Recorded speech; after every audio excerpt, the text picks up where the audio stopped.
Here we go, everybody. This is your favorite Bronze Age comic book podcast, Flea Market Fantasy. This is your co-host, Mike L. And as always, I'm joined by... Michael Dell of the LCS Hockey Radio Show. Woo, that's right. And once again, we have a returning guest host in the form of G.I. Foley. I'm back for my fifth. Where is my smoking jacket? I know. Michael, we were supposed to bar her from any more appearances because now we got to buy her a smoking jacket. Dang, that's right. I have my own just in case. I hope that smoking jackets are considered an essential service because otherwise it's not going to be coming anytime soon, right? And I believe when we started the podcast, you said you take care of all the Canadian guests. Yeah, and I have. So she's your responsibility. Yeah. Okay. As long as you get me like a pin-shaped 5-shaped pin. All right. That'll work. Oh, okay. Just a pin. There you go. All right. Well, it's up to you, Michael. But anyway, Jolie, thanks for joining us again 5 times. Absolutely. You love Flea Market Fantasy. I would. That's like a stretch. Hey, you could say love. Come on. Let's say push love. our luck here. Oh, no. How much of it being you being on 5 times is because you love Flea Market Fantasy, or because you're quarantined and can't leave the house? I love my sense of obligation to the work that I do for comic books. So, also quarantine. Yes, that's what I figured. Yeah. All right, so Michael, this week you picked Ironman 116, 116 from 1978. Why'd you pick Ironman, Michael? Good question. It is because I grew up reading Ironman by David Michelinie, John Romita Jr., and Bob Layton, right? Okay. But I read their second run, which, actually, John Romita Jr. didn't draw the second run. That was Mark Bright.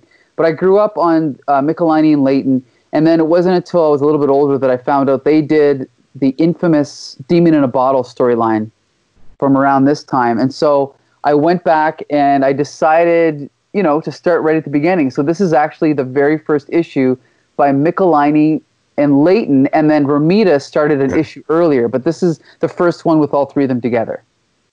Yes. And Jolie, what's your history with Iron Man? I have read Demon in a Bottle, and I've seen every Robert Downey Jr. movie. Yeah, that's really what Iron Man's popularity is due to, is basically Robert Downey Jr., right? Yes. I mean, that's what's funny is to an average kid, we were talking about this last week, but to an average kid, he's probably the most popular Marvel character. But I mean, when we were growing up in the 80s, he was probably right at the bottom, right? Near the bottom. He was always second tier, I would say. Yeah, second tier. And then, but when that movie came out, do you remember when they announced they're making an Iron Man movie? It's like, who canceled Iron Man? What are you doing? Yeah. And that just became a huge hit, all because of Robert Downey Jr. Yeah. And I think a lot of people, I know John Romita felt this way, John Romita Jr., that he felt Tony Stark was way more interesting than Iron Man. You know what I mean? Yeah, he absolutely is. I totally agree with him. Yes, and I think you saw that in the films. The best scenes are with Robert Downey Jr. being Robert Downey Jr. And then, so, I don't know. Jolie, do you have a favorite Iron Man moment in any of the movies, or a favorite movie? Because really, let's be serious. The straight Iron Man movies, the first one's okay. I mean, it's good. The second one, with Whiplash and that, not the best. And the third's even not that great. Yet, everyone loves them. Because the Avengers, I think, right? It's funny. Oh, sorry. Go ahead, Jolie. Do you have a favorite moment? No. I would say everything outside of the Avengers I enjoy. I really wish they hadn't it really was Iron Man that kind of took off, and then the universe was sort of built upon that. And I felt like it cheapened it a little bit. It cheapened the magic, I should say. So you liked Whiplash and everything in number 2? I liked the Iron Man movies just because I was finally able to see a billionaire, inventor, brilliant scientist sort of guy, treated well, not the way Joel Schumacher treated Batman. It could be cartoony and campy, and the villains could be exactly what they were in the comic book, and it could be serious. My favorite part was when he was in that little bunker, he was imprisoned in the Middle East, I think, and he creates his heart. His heart Yeah. He creates the reactor. That was the coolest thing I'd ever seen. Yeah, that first movie was really good. I guess my disappointment with it was I thought the villain could have been better. I don't know, but that goes for most Marvel movies up until recently, for sure. Yeah. Yeah, like most villains are like, born of camp. So. And really, who would be the best Iron Man villain, Michael? Can you who would be that guy? That's it's funny because I don't really know. Like growing up, I always thought his like opposite would have been like Titanium Man or Crimson Dynamo, maybe. They're the first two that came to my mind as well. Definitely, yeah. But I mean, I don't know. I mean, Mandarin, but he wasn't really around much when I was reading it, so I don't really know, to be honest. Yeah, he doesn't really have that one villain that stands out. But not really, no. What can you do? I wasn't a big Iron Man fan when I was a kid. I didn't read a lot of it. I don't know. He's fine. But, yeah. Well, yeah, for me, my brother, me and my brother both bought comics, and a few of them overlapped, like Batman or whatever. But a couple of the ones he bought that I didn't buy one was Punisher, one was Arak. You ever read Arak? Never heard of it.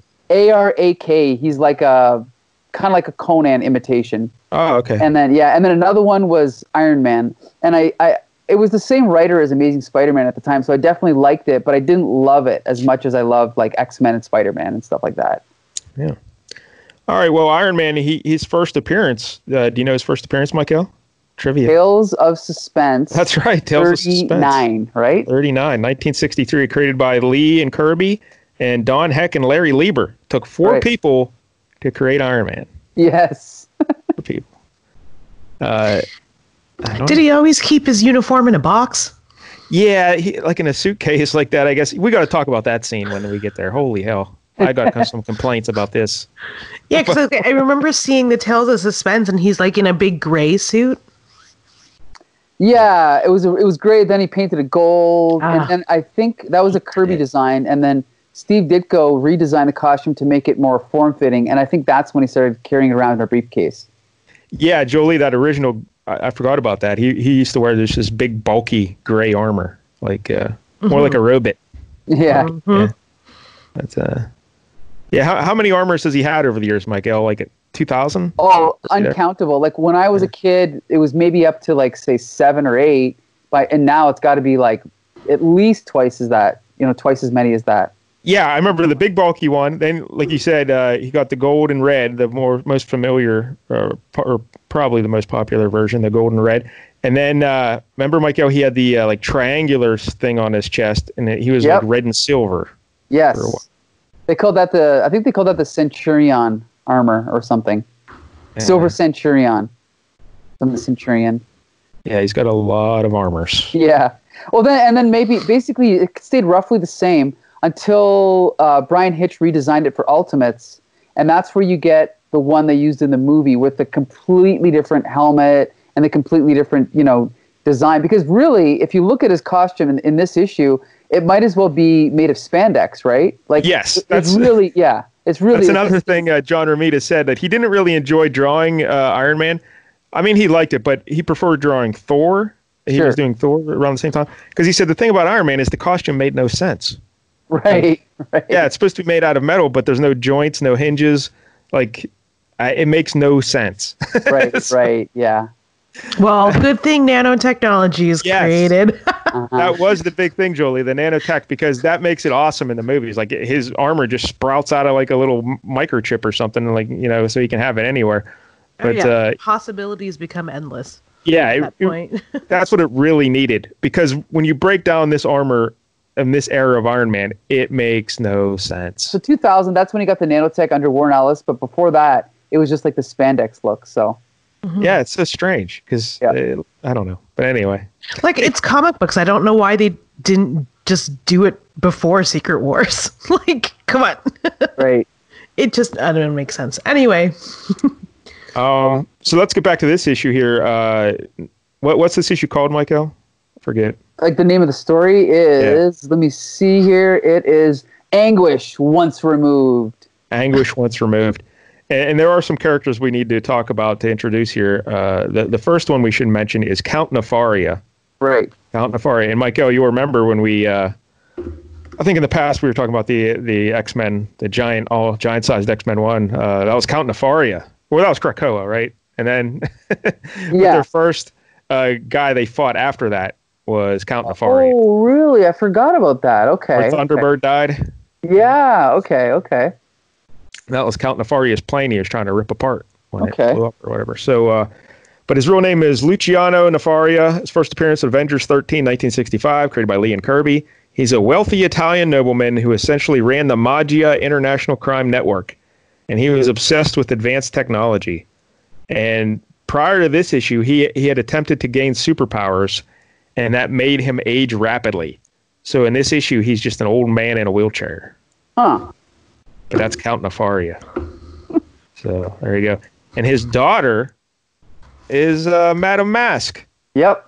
And her real name is Giulietta Nefaria. And her first appearance was Tales of Suspense 97, 1968, created by Stan Lee and Gene Colan. And her mother died during childbirth, so Count Nefaria asked a wealthy industrialist named Byron Frost to raise her.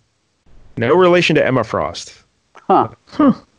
But she grew up, Madame Masque, as Whitney Frost, a wealthy socialite. And then when Frost died, she learned that her father was really Count Nefaria, and she started working for him in his criminal organization, and she became the leader of the U.S. branch of the Magia. Nice. And she went by the code name Big M. Not to be confused with Frank Mahovlich, legendary left wing for the Toronto Maple Leafs. Okay. So, the Big M. But her Magia work caused her to have run-ins with Iron Man, and on one occasion when she was trying to flee from Iron Man, her plane crashed, and she was saved by a villain named Mordecai Midas. Are you familiar with him, Michael? I am not, no. I had never heard of him either. The big double M. Yeah, the big double M.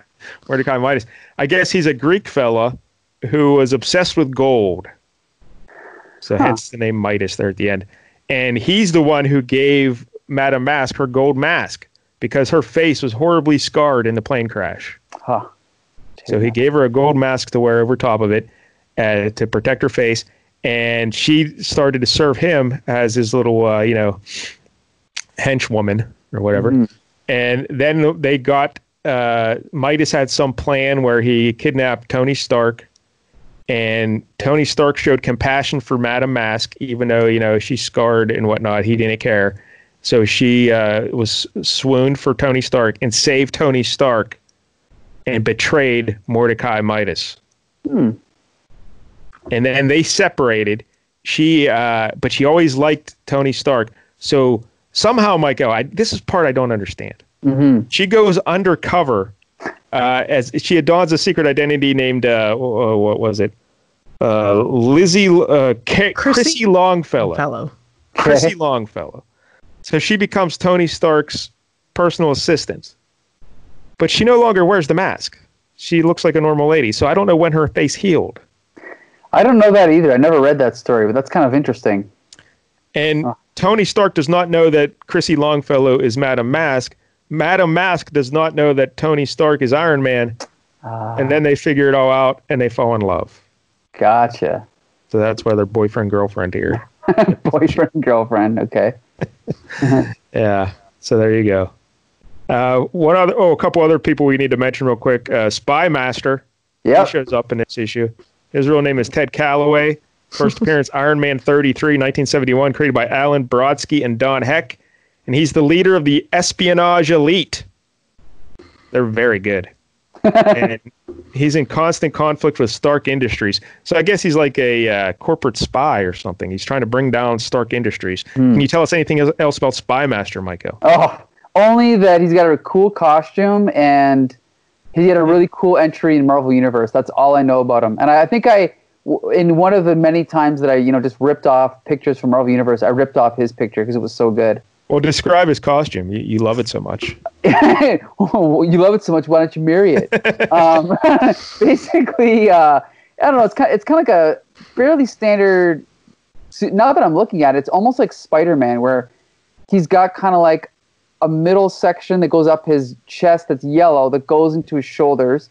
Then he has yellow gloves, yellow boots, but then he has blue pants and kind of like blue, like the sides of his torso are blue. But then his mask is cool because it's got like I don't know, it's blue, but it's got like a yellow kind of part covering the bottom half of his face, and obviously the rest of his face is covered except for his eyes. So that's pretty cool. And then he's got like, what is that? Like a circle on his chest with a knife through it. Yeah, that was weird. The little logo there was strange.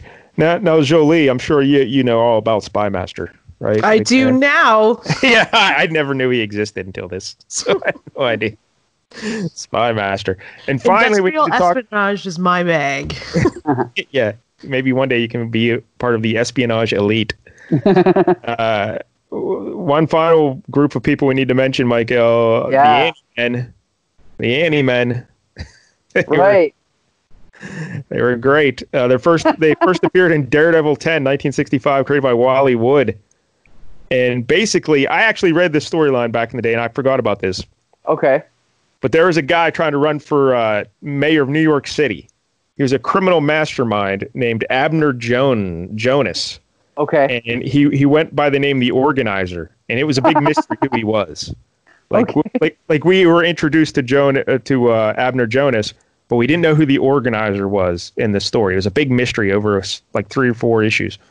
And as part of his plan to become mayor of New York, he recruited 4 criminals, and he dressed them up in animal outfits, because that's immediately what you want to do when you're trying to take over New York City. Is dress criminals up in animal outfits. With little antenna on their ears. But anyway. Yes. So we have Birdman, and his real name was Henry Hawk. Hence, he becomes Birdman. Yeah. And then we have Francois Frog LeBlanc. His nickname is Frog because he's a Frenchie. And he becomes Frogman. Then we have Ape Man, and his real name is Gordon Monk Kiefer. So his nickname was Monk. He becomes Ape Man. So finally, we have Catman, and his real name is Townsend Horgan. What? What? Like, couldn't you get some sort of a cat-sounding name in there? Guess not, eh? Seems weird. Huh. Right? Yeah. Jolie, is this your first experience with the Annie-Men? I believe so. What did you think? Yeah. Do you know what? They didn't really include them enough to make a mark, I guess. I mean, they included them enough that stuff happened, but... Well, they made a mark because they blew up and they all died in this issue. Yeah. This is the final appearance of this group of Annie-Men. Damn. Although the Annie-Men would appear in other comics after this, but there would be different people wearing outfits. Guys with names that sort of match up with what animal they are? Yeah, except for one guy whose name doesn't match up at all. Yeah. Any of them. And there's also a lady Annie-Man, I guess an Annie woman named, I think, Dragonfly. Oh, that's right. I remember her now. Yep. But, all right, so those are all the... in the second iteration of the group. Yeah, I think so. Either that or she, like, popped in and then wasn't here for this. I can't remember the sequence of events. But, yeah, she probably was just part of the second one. But, I don't know. All right, so those are all the key players here in this Titanic tale. So, hey, what about the cover, Michael? Let's talk about the cover. The cover, all right. Hold on a sec here. I gotta click back. I was looking them up in Marvel Universe. Sorry.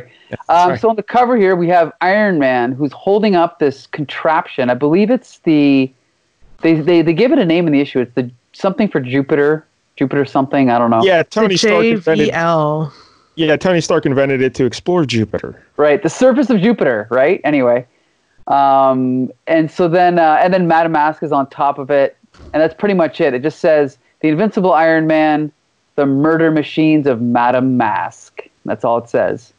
Yeah, and this was drawn by John Romita Jr. and Bob Layton, and I always go back to the How to Draw Comics the Marvel Way book with Stan Lee and John Buscema, and just like the poses and the composition and the tilting of the machine. Sure. And look at Madame Masque, her the way she's positioned, like lunging, and everything's very dynamic. And Iron Man's really straining, trying to lift the machine. Right. This is classic Marvel comic book art. I agree, and even like the details of his feet smashing through the metal, Yep. Right? Because it's so heavy. I love that. Yep, good stuff. And Jolie, it's still only 35 cents. So. Mm-hmm. Is Iron Man always on a downward facing tilt like that? No. Cool. I just want to say that's pretty damn cool. Yeah. It's also weird that he's kind of in shadow. So I was making the thumbnail. It was kind of difficult because he's kind of in shadow. But yeah, it's a very cool image. No, I mean, yeah, you know what I mean, right? The title, the title. Brand. Oh, the logo. Yeah. I thought you were talking about Iron Man himself. And I'm like, yeah. Wow, that is. Oh yeah, that logo's great, especially with the rivets. Is that what those are called? Yep. Yeah. That's so cool. Yeah, one of his best logos for sure. But yeah, was it always like that though, Michael? Like tilted forward like that, or is that just because? At least for a couple years, yeah, definitely. Oh, I thought maybe just because of the machine and the way Madame Masque is. No. Like, yeah, if you go to the next issue, it's the same. Oh, okay. Oh, cool. Fair enough. All right, so now we start the issue, Anguish Once Removed, and we get a big splash page of Ape-Man cracking Tony Stark, Michael. Yep. Yeah, so basically, and I did read the previous issue like a year ago, but I don't really remember quite what happened. But so yeah, they broke it into Tony Stark's office, and obviously, back in these days, no one knew that Tony Stark was Iron Man, right? So they're just attacking Tony Stark, beating the spit out of him, and in the background we see Madame Masque and Count Nefaria just chatting it up. Yeah, for a second I thought it was Charles Xavier. I'm like, yeah, what's going on? Exactly. And so anyway, they're fighting, and obviously the Anti-Man have to narrate what they're doing as they're doing it. So, Well, I guess the point, Michael, real quick, I think Count Nefaria hired the Anti-Man. He recruited them to get revenge against Stark because he needs Stark technology to reverse his aging process. Right. Okay. So that's what they're trying to do here, I guess. I just love this line. A few more like that, and Stark's face won't be nothing but a bruise with a mustache. He's like, that's good lines right there. So yeah, so they're fighting Tony Stark, and he's basically even though he's trying to hide his secret identity, he's still kind of talking tough. If you costume maniacs think you're up against a helpless desk jockey, you haven't done your research on Tony Stark, or else you know that I used to make my living from munitions. So yeah, he's got weapons all around that he's going to use on these guys. So he starts shooting them, cha-bam, bam, bam, bam, right? It's a good thing all these samples are real guns. Yeah. Okay. I know, eh? But my favorite is he unloads on them, and however, though the harsh crack of explosive bullets scatters the startled Anti-Men, there are no direct hits. Yeah, you're right. And then, because then this comic will be over pretty quickly, right? Yeah, it is. But they're not even that far away from each other. He should have hit at least one of them. Yeah, he gives this big speech about how you can't underestimate Tony Stark. Yeah. I know how to use weapons. And then he fires at guys dressed in giant animal costumes, and he can't hit any of them. Yeah, you're right. And then 2 panels later, he's knocked unconscious. Someone spent a little too much time making guns and not enough time learning where to shoot them. Right. Frogman jumps right on his chest. What? Yeah, I love that. And then, of course, they had to actually call attention to the fact that it's an interlude. So then it says interlude the first. Yeah, let's be as pretentious as we can about being an interlude. Right. So then we see a mysterious shadowy figure get out of a car, get into an elevator, and then come up to the rooftop of a building. We don't know who it is, right? So then we cut back, and then we see Count Nefaria talking to Madame Masque and kind of giving some of his backstory, referencing back to Avengers and Iron Man and previous Iron Man comics. And then we cut back to one quick thing here about Madame Masque and Count Nefaria. Here he calls her Whitney, because it is his daughter. But I think the first splash page, he calls her Madame Masque. I know Madame Masque. That's precisely what I had in mind. So it's weird. I don't know. Yeah, there's a little bit weird. You could say that. Yeah, maybe it's just because it was the first page and they want the readers to know. Yeah, that's why they did it. Yeah. But it's weird. Yeah. So then now we have interlude the second. And we have Spy Master on the roof, and we see that really cool costume, right? Yes, Spy Master. Mm-hmm. Yep. And then he activates a device that he, I guess, has installed in Stark's office, right? Yeah, an explosive device. Yeah, because what he has there is a detonator. Right. Yeah, it looks like it's under Stark's desk. Right. And it activates a timer, 30 seconds, right? So then here we have Ape-Man throwing Stark, and and now basically. I guess we should mention, Michael, that Spy Master, when he's hitting the detonator, he says that his clients, someone hired him to kill Stark, I guess. Yes, that's right. That's right. And then Stark is basically like, well, you know what? I know I'm trying to hide my secret identity, but screw this. I got to turn to Iron Man or else I'm dead. So here's where he opens up a briefcase that's as thick as my laptop and pulls out the Iron Man armor and puts it on. Yeah, he pulls out the armor, and he slowly starts getting dressed in front of everybody. And they cut like one panel of him putting on a glove.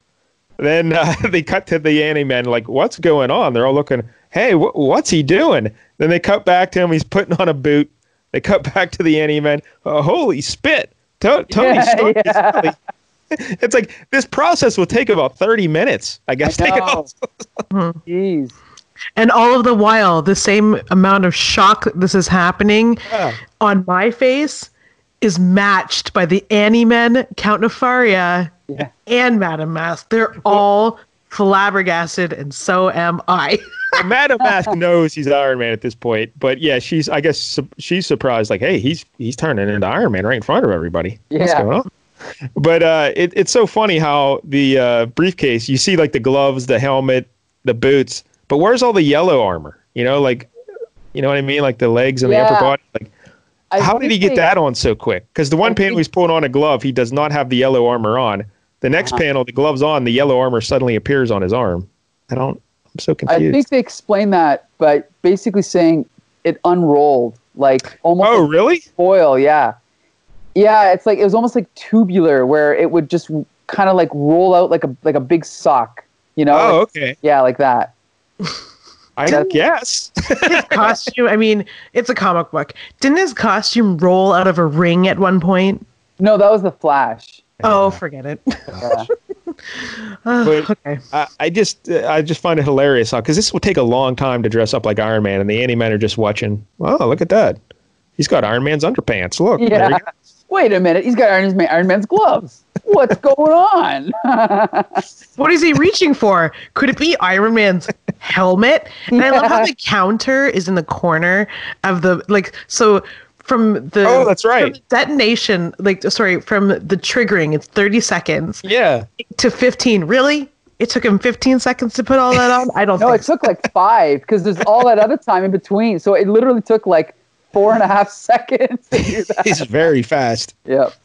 So then, Frogman, he doesn't care. He's like, hey, maybe we can hit him hard enough. We can, Mister, don't kid yourself. But they're not going to give up. So then Birdman jumps in. He's, holy jeez, I didn't sign on to fight no superheroes. I'm getting that a hit. And then Iron Man grabs his foot. Sorry, Flyboy. Smashes him down. And then, here comes, what's his name? Monkey Man or Ape Man? Ape Man. Ape Man. Ape Man, tries to kind of wrestle him to the ground. But then, nope. Iron Man, punches him out of the way. But just as that moment, Spy Master, the thing counts down and it blows up. So Iron Man is actually saved by the fact that he was so close to the window there. So he falls out, lands on the ground. And this is kind of a weird scene where he's got to get back up there because he's so worried about Whitney. He tries to fly, but he can't because his jet boots or whatever they're called are not working. So then he's got to take the elevator up. Yes. But then he rips open the elevator doors and destroys the elevator, so he can't take that. So then he's got to run up the stairs. So it's kind of funny. And look, when he's grabbing the railing for the staircase, he's smashing the railing in his hand. Yep. But I guess the point of this is they can't. If his boots didn't break, he'd just be able to fly up there. They needed a delay so Whitney could escape. Right. Spoiler. So they had to come up with some reason. Oh, his boots don't work. He has to take the stairs. Oh, all right.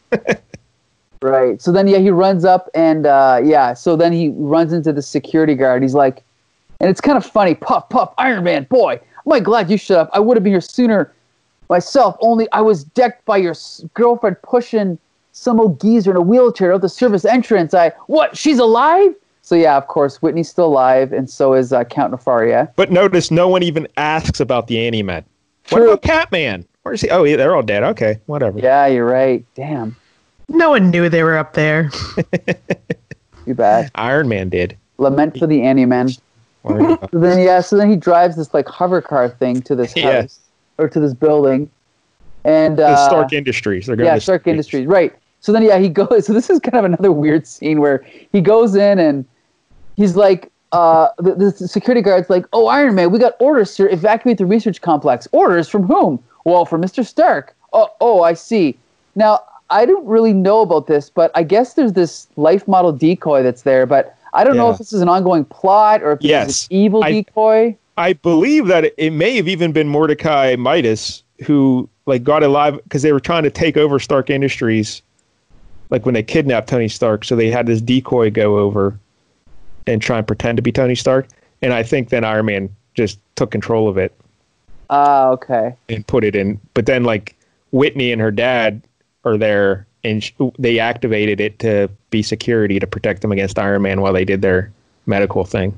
But, you know, I'm honestly surprised that they don't have a remember this from this issue. Yeah, that would have helped. Yeah. The one time that would have been actually useful, they don't do it. And the Tony Stark decoy guy, he cracks Iron Man over the back of the head with, it looks like a stick because it breaks like wood, but I guess it's a crowbar. But yeah, it should have been painted like it's just silver. Colored poorly. Yeah. Yeah, but I mean, a crowbar wouldn't break like that, though. You know. Yeah, good point. Well, Iron Man's pretty tough, though, right? His arm. I guess. I don't know. Yeah, I guess you're right. It wouldn't break. Yeah. So then, so this life model decoy, not only does he look like Stark, he has the strength of Iron Man, so he's able to, evenly match him in this fight until Iron Man takes his power storage pods and smash them together against the robot's head and electrocutes him. So that's how he's able to defeat him. Couldn't he have just used his repulsor rays? Or? Yeah, but I like it when they get creative. It's kind of cool. All right. Did this. So then basically he now he smashes through the wall and he finds Whitney with his father in this whatever this is called. It's keeping him alive. Yeah, you always see these in like sci-fi movies and they're in like a tube of water. Right. I don't know, what would they call it? Jolie, what would you call that? A wet cryogenic chamber. That sounds good. There you go. Cryogenic chamber. Yeah. So Whitney wants to keep him there, but he's like, no, I'm going to take him to Avengers Mansion where the rejuvenation process can be monitored. I'm sorry. But she's like, F that. So then she activates the Jupiter landing vehicle. And it says here it was developed by Stark on a contract from NASA. And so it's this like giant Land Rover thing with like robot arms and claw arms and This is very Jack Kirby. Yes, right? Totally. And it says earmarked for exploring the cruel surface of the fifth planet. Of course, we all know that Jupiter doesn't have a surface, but whatever. That's what I was going to say. I was like, isn't it just gas? Yeah, that doesn't make any sense. And I think they knew that back then, but I don't know. I guess this is maybe that's the comic, joke. Right? Yeah. Yeah. Hey, what a waste of $100 million. But anyway, they didn't realize till after. So then this thing starts fighting Iron Man, and he's fighting back. And, he smashes it and then basically rips off an arm. And then he throws it back at itself and smashes it through a wall. Kawam. And then he rips off the it's almost like a tank, like the hatch of like the top of it. And she's inside. And then he says, capiche, because, the 80s, I guess. Everyone said capiche back then. Yeah, well, first he says, and I don't appreciate having the world I trusted you with turned against me. And he rips off the thing, capiche? Yep, and then it says, the sound effect is crink clash, right? Rips it up. And then the security guards come in and are shooting at this Land Rover thing. And then he's like, okay, well, I got to stop this thing. So he grabs it and he smashes it through a wall to stop it, right? But we see tears coming through Madame Masque's mask. Yeah. And he's like, I guess that ends it. At least no one was hurt. She's like, no one, Iron Man? Then perhaps you didn't notice the machinery you pushed the lander into. Oh my God. Oops, it turns out that he smashed into, what did you call it, Jolie? A wet cryo chamber? Yeah. And he smashed it to bits, right? So effectively killing Count Nefaria. And he's like, I didn't know. I didn't mean to. Whitney, it was an accident. We have to talk. And I love this ending. She's like, no, Tony, I'm afraid we have nothing to talk about. I didn't ask for this to happen, but it did. And though I still love you and understand that you did what you had to, Nefaria was my father.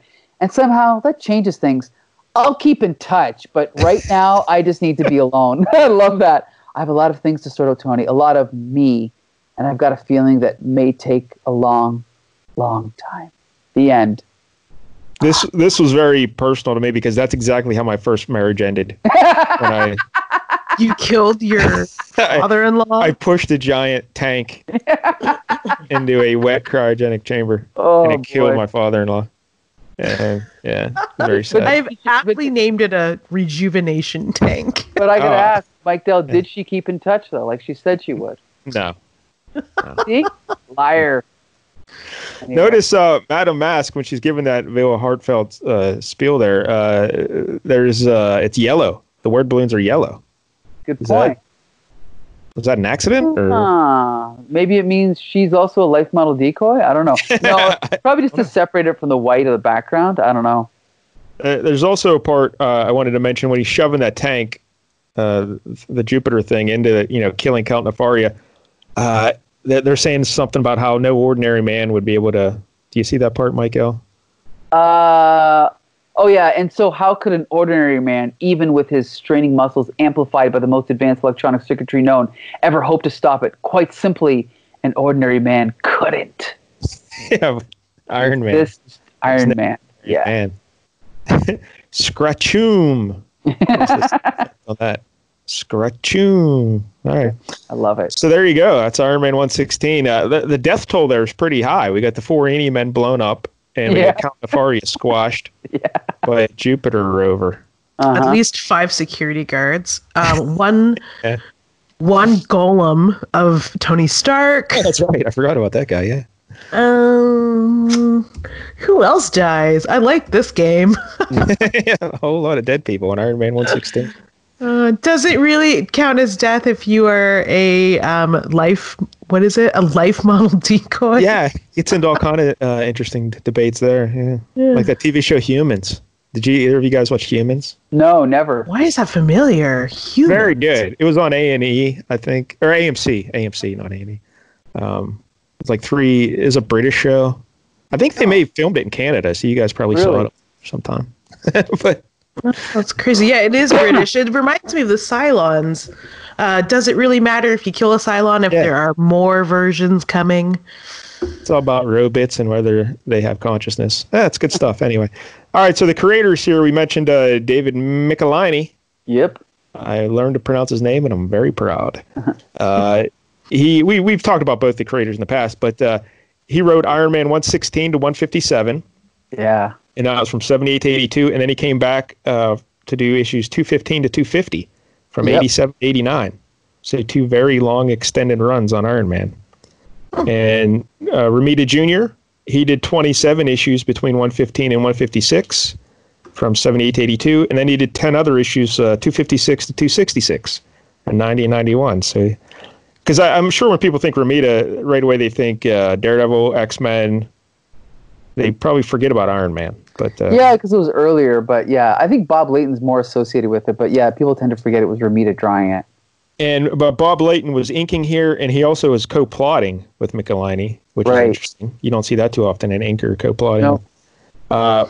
But we should mention at this point in Romita's career, this is early on, so he was just basically doing the breakdowns here. And I think if you look at the art, you could recognize Bob Layton art in this easily. Mm-hmm. But like if you're more familiar with Romita's later stuff, you would not recognize this as a Romita. I don't. No, not at all. It's very Bob Layton-y. Like I definitely think it's professional, but it's not great art by any means. It's like clean comic book art, but there's nothing like innovative or spectacular about it. It's just solid. Right. But again, there are some great panels where you get those dynamic poses and this classic Marvel like camera tilts. And just that kind of stuff. And also like he's actually like the issues of Spider-Man that G.I. Jolie and I are reviewing on Spidercast are also drawn by Romita Jr. So Jolie, do you like this, or do you like Amazing Spider-Man, or? I actually like this way more. It held my attention. I don't like this. Like I read a digital reprint, and it's obviously recolored, and I hate it. Yeah. I hate the recoloring, but I love the art.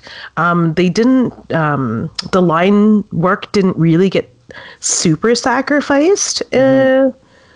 which, I mean, it's a newer comic, so they probably have more access to this. But yeah, like this, for some reason, there's just something different about the action that's happening in regards to the art than what happens in Spider-Man that kind of attracted me and holds my attention a little bit more. Now, Yeah. do you guys remember who's inking those Spider-Man issues? Yeah, it was mostly Jim Mooney and Frank Giacoia. Yeah, see, I'm guessing that's why, because... Right. Yeah, they're good inkers, but this is more detailed. Yeah, like I would argue that those two inkers are a little more artful in their like marks than this inker. This is how I imagine a typical comic book looking. Yeah. So it's not intrusive. Like I can focus on the story. I mean, the story is also the art, but I'm not like wallowing in the art in a way that I would when I am really attracted to art. Like this is just like comic book art. It serves the story. It's perfect. Yep. Yeah, very clean. And like you said, it doesn't get in the way. And there are those classic images like that, the Jupiter machine bursting through the wall. That is classic Jack Kirby. And like the way it's positioned, the angle it's on and everything. Like that kind of stuff. There's a lot of that in here. So yeah, I enjoyed it. So much destruction of raw material as well that is like very typical. And like bending of irons and like just things you wouldn't like inhuman feats it would take to destroy these kind of things, and that's what I really like too. And just another little panel after he shocks that decoy and he's just running down the hall. If you look at that panel of him running down the hall, that's straight out of How to Draw Comics the Marvel Way. Like how he's elongated and running down. Yep. Palms up. Yeah. So there's a lot of good stuff here. What about the writing, Jolie? How'd you feel about the writing? The writing was also fine. I think Iron Man has a different voice than Spider-Man, where Spider-Man's kind of like, he's like a teenager. He's supposed to be read as a teenager. Iron Man is like an adult. He's a scientist. So there's not as much attention to, like, they don't dwell on or they're not preoccupied with making him sound a certain way. He just sounds like Iron Man. I don't know how to describe that, but like it doesn't detract from the story that I'm reading. The dialogue to me is fine. There's nothing strange about the way he speaks. It's very, like, I would assume typical of a billionaire inventor. So yeah, again, it doesn't detract from the story at all. The pacing is really well done. I mean, sometimes the narration is a little much. I'm glad that they left the flashbacks to 3 panels for like Count Nefaria, because that could have been terrible. Like some of these Marvel team-ups I've been reading, they'll do flashbacks for 5 pages, and it's like a slog. So it's nice to kind of see like a cleaner, pared down version of that in Iron Man. It's like they care about this character more. Why are you reading Marvel team-ups? Is that the Spider-Man podcast? It's for another Comic Book Syndicate podcast, Here Comes the Spider Cast. Yeah, but, okay. Insert plug later. We should mention the big love story here, because Madame Masque and Iron Man, but Iron Man, he has to do what's right. He gives her a speech there before she unleashes the Jupiter thing on him. Nefaria may be your father, Whitney, but he's also one of the most dangerous men in the world. And no matter what I feel, I'm still an Avenger. Yeah. See, look at that. Duty over the lady. He's got to take duty over love. But so they split up, Michael. They're no longer a couple after this issue. And Madame Masque, she goes a little crazy, I guess. Really? And she secludes herself somewhere. And she starts making her own live, I think they call them bio decoy, bio something or other. Okay. But basically, she clones herself and starts sending out clones of herself out into the world to do missions, but she stays secluded in like some secret base. So really? Yeah, that's weird. Huh. That sounds exactly how I want to live the rest of my life. You go out for groceries. You Walk the cat. Yes. Walk the cat. Yeah. Or hamster, whoever you have. But I'm trying. I guess Nefaria, he eventually comes back. His eye, like all ionic energy. Like he doesn't have a physical body. He's really ionic. Of course. Yeah, they never just die, and then they always come back. Except for the Anti-Men, they're all dead. But just different incarnations of the Anti-Men. But I don't think we've paid enough tribute to the Anti-Men, Michael. We need to really I love the Anti-Men. I mean, they're definitely kind of like a throwback to like 50s style villains with their names that match their animals. But it's just so weird that they cool. have. Let's just be giant animals. Yeah, they're definitely cool, and I like how they have matching costumes. That's cool.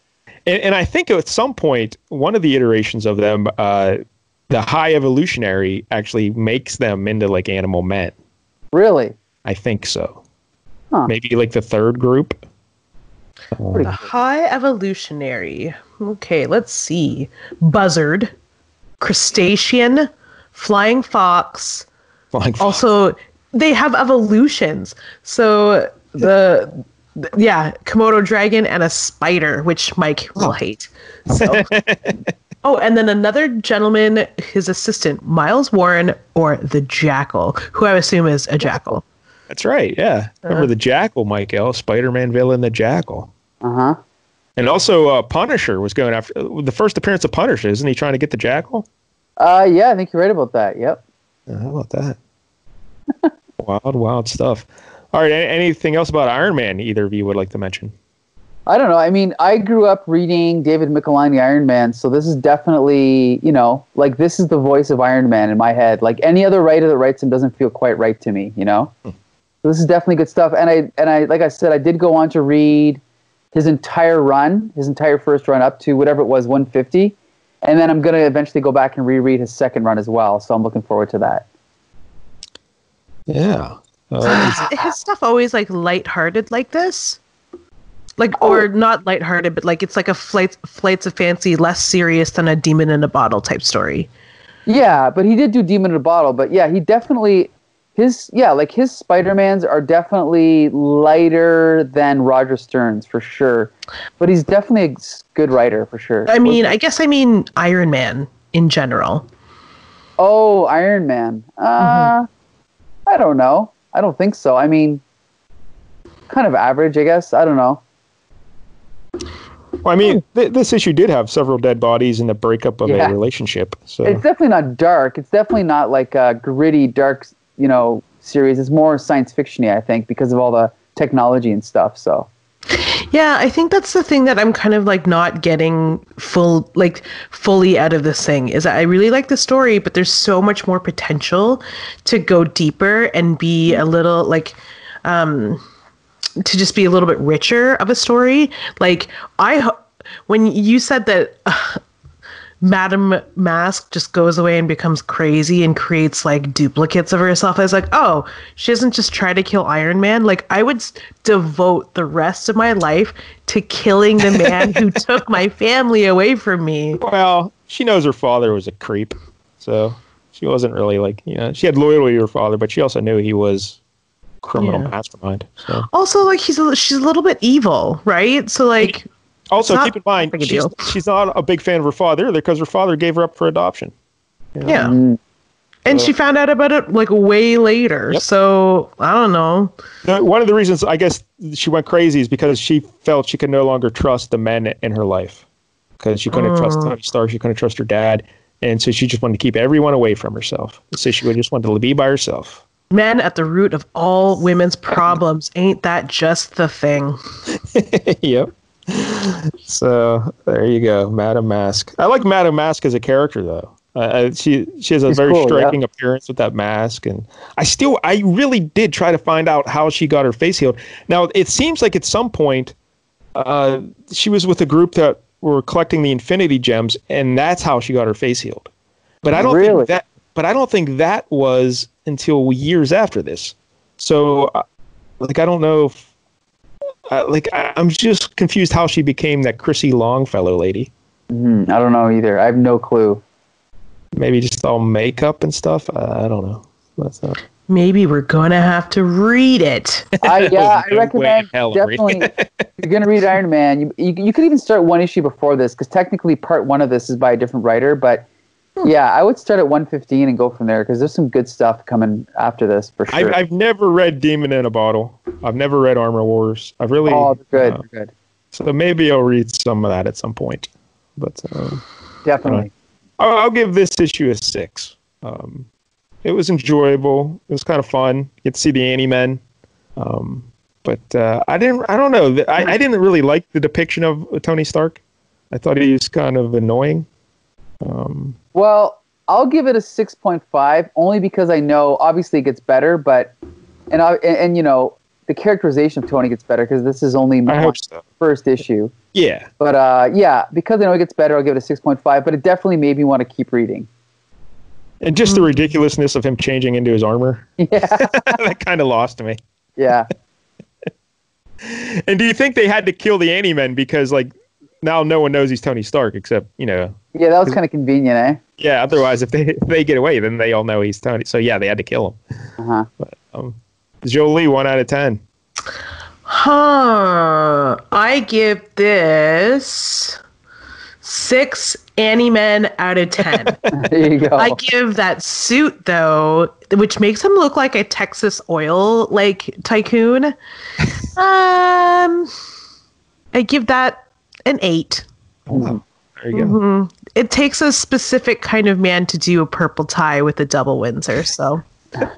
Now, when you say 6 Anti-Men out of 10, are they just any random Anti-Men, or is it like 6 Catmen, and 3 8-Men, 2 Birdmen, and a Frogman, or any breakdown there? I am partial to La Grenouille, so let's just choose the frog. 6 Frogmen, yeah. 6 Frogmen. All right, so there's Iron Man. Next week, Michael, you ready? I am ready. We're going to go to a kind of an obscure title. I've never read a single book of this title. Okay. But it's one of the most critically acclaimed series in Marvel Comics during the 1970s. Conan. Close. Okay. From 1977, we're going to go Master of Kung Fu. Whoa. Issue 48. Okay, I'm just typing this in here. This is written by, Doug Mensch, right? Is that his name? Yep. Doug and drawn by Paul Gulacy. Right. Nice. Master of Kung Fu, issue 48. Why'd you pick this one? Well, I wanted to find something with... because there's 3 big eras of Master of Kung Fu. Mensch wrote them all. But the first one has artist Paul Gulacy, who we've never talked about. And I guess who was very popular at the time as an artist. So I wanted to talk about him. The second era had Mike Zeck. And then we've talked about Mike Zeck before in the show. So, yeah. And the third era had an artist named Gene Day. Oh, yeah, I know Gene Day. Yeah. Personally? He passed away when he was very young. Yeah, he did. That's right. Aww. Yeah, he was apparently, from what I heard, he was just crossing the street and he died of a heart attack. Wow. Yes, and he's only like 30-something. So that's very strange. Well, I need to research that more. But so there's like the 3 big eras. So I figure we'll go to the first era. And this story in particular is from a big arc they did called The Dream Slayer, I think. Cool. And it's about 8-issue story. So this is right in the middle of it. Or towards the end, I guess. But Master of Kung Fu 48. So if you like the Kung Fu, get ready. And you know there is a movie coming, right? I did not know that. Yes. I thought I saw a poster of that on Reddit. I was like, wait a second, they're making a Kung Fu movie? Finally! Yes. Wow. Are they going to make it cool, though, or are they going to make it stupid? Which is it going to be? Well, I'll just tell you, it's called Shang-Chi and the Legend of the Ten Rings. Oh, Pretty brother. cool, eh? I had no idea they were doing that. Yeah, it's coming out May 7th, 2021. If movies still exist by next year. Yeah, exactly. Yeah. Exciting. I'm so jealous of you guys. Shang-Chi fights his father, Fu Manchu, on the Bridge of a Thousand Dooms. Bridge of a Thousand Dooms. That's right. Yes. So Kung Fu of Marvel.